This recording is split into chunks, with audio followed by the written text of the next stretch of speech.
With a market cap of just $7.5 billion, Huntington Ingalls is hardly the main focus of financial media outlets. Its mid-single-digit revenue growth rate is far from impressive, either. But the company is a force to be reckoned with for another reason. It is the United States' largest military shipbuilder, manufacturing nuclear aircraft carriers, nuclear submarines, and amphibious warships, among others, for the U.S. Navy.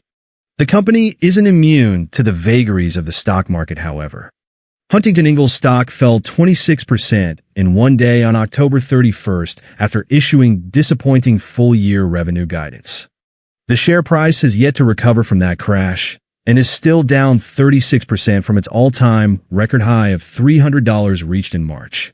Given its indispensable position in U.S. defense and security, investors probably shouldn't worry too much about the company's financial survival. Can they expect a recovery in the stock price soon, though? This Elliott wave chart could help us answer that question. In isolation, the October collapse doesn't tell us much about Huntington Ingalls stock's future. It dragged the company's P/E ratio to just 13, but cheap stocks can remain cheap for a long time.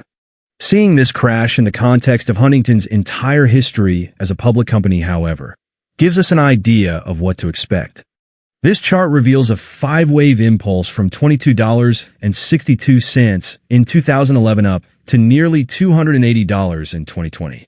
We've labeled the pattern 1, 2, 3, 4, 5 in brackets, where two lower degrees of the trend are visible within the structure of Wave 3.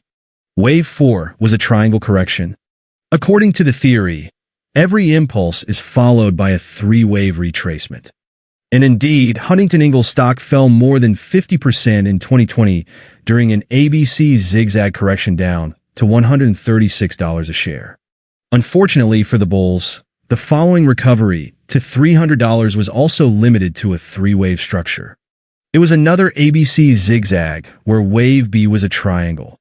This tells us that the corrective phase of the cycle is still in progress as a flat correction, marked ABC in brackets, whose Wave C is currently under construction.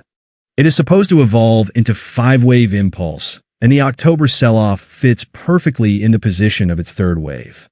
Whether Wave C is going to breach the bottom of Wave A is an open question, but even if it doesn't, we can still expect more weakness before the bottom is in. Chances are that we're going to see a drop below $160 before the preceding uptrend in Huntington Ingalls stock can continue.